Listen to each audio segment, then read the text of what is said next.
Tonight, we continue our special coverage leading up to the 20-year anniversary of the Oklahoma City bombing. It is a day so many people will never forget, but one reporter brought the story to the national level, Scott Pelley.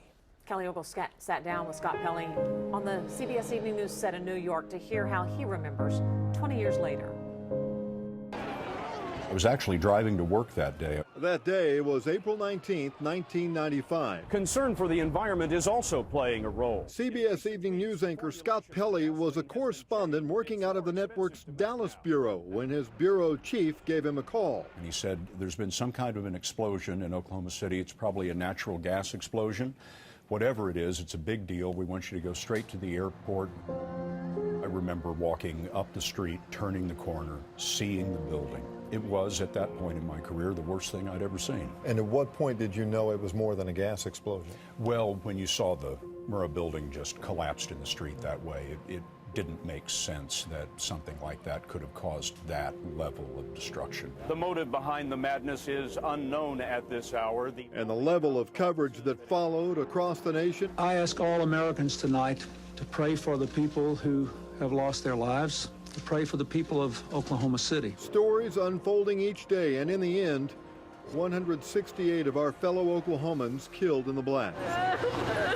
The whole next couple of years was, for my career, all about Oklahoma City. Were you were the lead reporter, basically, on that story, right? Well, we had a lot of reporters I know you there. did. Dan Rather was there, Right. anchoring, Connie Chung was there, Connie Chung was there. Soon after, authorities caught up with Timothy McVeigh, who detonated the rental truck full of explosives in front of the Murrah building. When we got the final information that Timothy McVeigh had been arrested and it was a domestic attack, we were floored.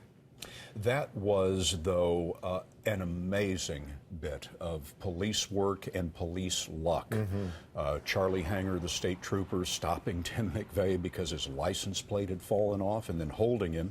And then the FBI in Kansas putting together the VIN number on the bomb truck with Tim McVeigh's name. Just some of the most unbelievable police work that I've ever seen. Mr. McVeigh, Scott, how you know Scott? I met Tim McVeigh in jail one day. It's one of the enigmas of all of this, I think, is that such a horrific, evil, incomprehensible act could have been committed by someone who appeared to be altogether and in full possession of his faculties. McVeigh was executed for the bombing, and accomplice Terry Nichols is currently serving a life sentence. Were there other people who might have known what was afoot? Maybe, but if too many people know about these things, they don't happen because somebody talks. Today, the Oklahoma City National Memorial and Museum fills the area where the Murrah building once stood. The moment it happened changed the city, but the way that the city responded to it changed Oklahoma City's view of itself. Not just the view of itself, Kelly, but I would argue changed the world's view of Oklahoma City. The way those great rescue workers attacked that pile of debris, the way the city gathered around those people who had been injured and celebrated the rescue workers and then rebuilt itself and created that triumph of a memorial. I think people all around the world looked at Oklahoma City and saw courage and saw compassion and a great deal to admire. Kelly Ogle, News 9. As we approach the 20th anniversary of the Oklahoma City bombing, we are looking back at the day that changed our state forever. We all remember where we were on the morning of April 19th, 1995. After the bomb went off downtown, many of us here at News 9 headed to the scene trying to get much needed information to you, our viewers. Nearly 20 years later, we sat down with our current and former colleagues to remember that day. Where were you when the bomb went off? I was in the news director's office, and Tammy walked in and said, I just got off the phone with John Hanson. There's been an explosion downtown. The minute he said it, we felt what I guess is some type of aftershock. And our building shook. An explosion of some kind downtown, a plume of smoke rising in the air. I just ran to our live center and put on a microphone. If you are anywhere downtown, you probably heard it and felt it. I got up, turned the TV on, and about that time I see Tammy's talking about it. It's the federal building, we're being told. I saw smoke coming from the building. My reaction was, it's a gas leak, and then all of a sudden, it swung around. It's absolutely incredible.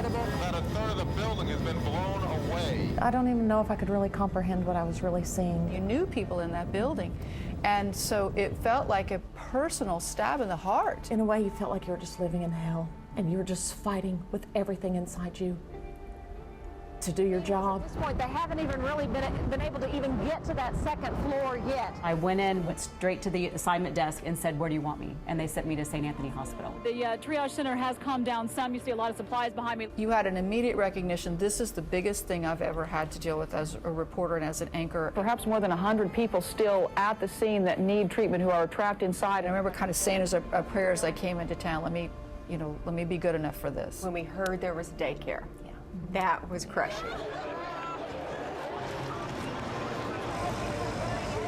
I remember Renee and Antonio Cooper and their little baby, Antonio Cooper Jr. He had that little red and white baby outfit on. And I just remember her just desperate to find her baby. I'll never forget Nicole Williams, 8 months pregnant. She has his nose and his long, skinny legs. She lost her husband. When he didn't call back, I knew that he was gone. Last words we said to each other was, "I love you." But there were good stories too. Yeah. You know, the Denny kids, when we started saying we've got 2 red-haired babies. And we need to find the parents. So we had those moments where we were able to get families back together. Let's go out and play. Was it Friday that you were in Perry? Yeah. That we'd learned that the suspect was in Perry? A community here of about 5,500 people now thrusted in the spotlight of national attention. You could just feel the momentum of that people wanted to see him, and they wanted him to know how we felt. Justice needs to be done, and it needs to be done swiftly. When they brought him out and those people started booing. At that point, I was just an angry Oklahoman watching. How did that event change you as a person, as a journalist? I'm gonna try not to cry. And you don't cry? Not very often. Not very often. It created like a trust in this market with people. Are you okay? Do you need me to get you medical attention? It reminds me of the Who's from Whoville, who gathered hands Yeah. and said, "We will not let your evil infect us." I have tried since then to make sure that people that I know, that I love, know that I love. Because you don't ever know. The bombing did change me. It told me about a responsibility that I had, and I think I truly began to understand that. It was a trust that I don't take lightly now. How did it change you? You asked us. What about you? I remember leaving that day and realizing we had crossed into new territory as a news team, because we're Oklahomans. I mean, you look around, everyone here's from Oklahoma, and we've been here for a long time. And they were our friends and neighbors who died down there, who were impacted by this. I think what we saw was a community that just stepped up at every level, at the grassroots level, at the municipal government level, at the state level. Then we have to figure out what we have to do to make sure this doesn't recur. This state, this community just stepped up and said, no, we're going to be better. Thank you. I don't think any of us were ready for how emotional that turned when we sat down and started talking about it again. It was tough. And again tonight, just watching it. Well, just thinking back everything that we've gone through, and in many ways it seems like yesterday, Right. and then you think of how much time has gone by. As we near the 20th anniversary of the Oklahoma City bombing, we're looking back at the events that changed our state forever. Yeah, one of those things was just hours after the bomb went off at the Alfred P. Murrah Federal Building, former trooper Charlie Hanger would make the biggest arrest of his life. It all started when he noticed a car with a missing tag. News 9's Kelly Ogle shares Hanger's story. There was a lot of divine intervention took place. I come up behind this old yellow Mercury. He's in the right lane, I'm in the left lane, and I see that there's no tag on the rear bumper. That yellow Mercury was the getaway car driven by Timothy McVeigh. He was headed north, away from Oklahoma City, where he had just set off a massive truck bomb, killing 168 of our friends and neighbors. I don't know, I mean... Hanger says there was no indication of what McVeigh had just done. Instead, he was trying to make small talk. He kept asking questions like what kind of engine I had in my patrol car, how fast would it run. He wanted to know what kind of weapon I was carrying. But the tragedy unfolding an hour south of them never came up. The radio in my car, there was a lot of traffic still, sending units downtown Oklahoma City. And a lot of traffic going on. He never asked any questions about what was going on in Oklahoma City. But I didn't think that too unusual because in his car, where the radio should have been, just a hole in the dash. And so I thought, well, he's traveling through our state. He doesn't have any idea what's going on here. Even though he was behind bars, it wasn't until 2 days later that law enforcement connected the dots between McVeigh and the bombing. Of course, I began running that whole scenario back through my mind, seeing if there was something I should have picked up on that I didn't, see if there was, anything there that I missed. And then, you finally just realize that, wow, this is an arrest you never dream about making, but it's done just through a routine traffic stop. A routine traffic stop that led to the arrest of America's most wanted terrorist. I think the FBI would have found him. You can't just hide forever. I just happened to be the person that stopped him. That could have been any officer. Kelly Ogle, News 9. You remember, after the bombing, Oklahomans came together in a sea of support. But one bombing survivor remembers 20 years later how one simple act of kindness touched her the most. Time has a way of softening things. Amy Downs worked as a teller at the Federal Employees Credit Union inside the Murrah Federal Building when the bomb went off. I could hear people screaming all around. She fell 3 floors, trapped under 3 feet of debris. I just spoke with one of the rescue workers who has just come out of the federal building. He says that there is one woman who is in the basement. She's pinned in there. She spent the next 6.5 hours buried alive as rescue workers worked carefully to free her. I really was forced to think about my life and what I had done with it or not done with it. Her leg severely injured. Downs spent 8 days in the hospital. While there, she remembers looking out of the window to an unforgettable sight. It was the middle of the day, and what I saw was all the cars, everyone with their headlights on. Days after the bombing, a call went out for all Oklahomans to drive with their headlights on to show support and solidarity for the victims. It's such a very simple gesture, but for me, having just gone through what I'd gone through, finding out one by one that 18 of my 33 coworkers were killed, and then seeing these strangers out on the road, driving with their headlights on, in that moment, it felt like it was for me. When Downs got out of the hospital, she made some changes in her life, like going back to college and having a son. She even took charge of her health through cycling and running. The first thing I see when I walk into the office every morning, and it just reminds me. Downs still works for the same credit union where her 18 lost coworkers are honored in a memorial garden. And each year she runs in the Oklahoma City Memorial Marathon to honor all of the victims. When all those thousands of runners come downtown to run our marathon, it's like the cars are still driving with their headlights on. It's the statement, we won't forget.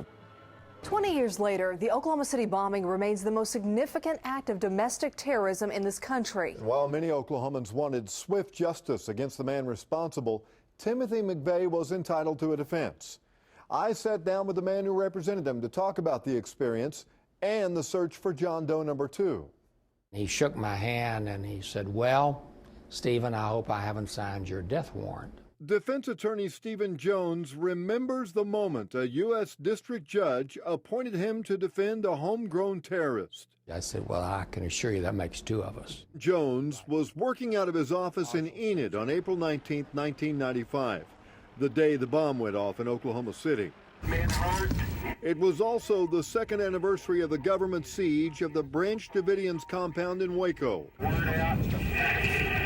I was not surprised that there would be an attack on some unit of the federal government. Now, I was shocked it was Oklahoma City. It doesn't break for you, it's okay. Jones said when he met McVeigh for the first time at the federal prison in El Reno, his impression of him was different from what he imagined. He had a sense of humor. He had a firm handshake. As he talked, I looked at him, but in my mind, I could see images of the victims falling through the building. 168 people killed at the hands of Timothy McVeigh. Witnesses at the scene claim they saw a second suspect And so the search began for John Doe number 2. By far the biggest mystery in the bombing investigation is who is John Doe number 2 and where is he? Officers are still looking for John Doe number 2. The first question I asked him was, who is John Doe 2? And he said, John Doe 2 doesn't exist. So did you feel like McVeigh lied to you? Oh, I know he did. And you confronted him about it? I did, and it didn't really interfere with our relationship. McVeigh confirmed to Jones that revenge for the events at Waco and Ruby Ridge were his motivation for the bombing. Did he ever talk about the victims, the children? He did. What did he say? Well, he wanted a defense based on necessity. And I said, well, it's not applicable here. And he said, well, why? I said, well, let me ask you this question. Why it was necessary to kill Aaron and Elijah Coverdale? He said, you didn't attack the Pentagon. You chose Oklahoma City. 40 of the people killed were not even government employees. Jones says the prosecution's case was built around the victims of the bombing. That was a masterstroke. It appealed to the emotionalism of the jury. They came back with 11 counts of guilty. A federal jury finds Timothy McVeigh guilty on all counts. Jurors condemn the 29-year-old Gulf War veteran to die by lethal injection. Do you think you know who John Doe 2 was? No. Think anyone knows besides McVeigh? Well, clearly some people know. Is John Doe 2 still out there? My guess is that he's not out there. I think there were 2 of them at the scene, and I think he was the one that was killed.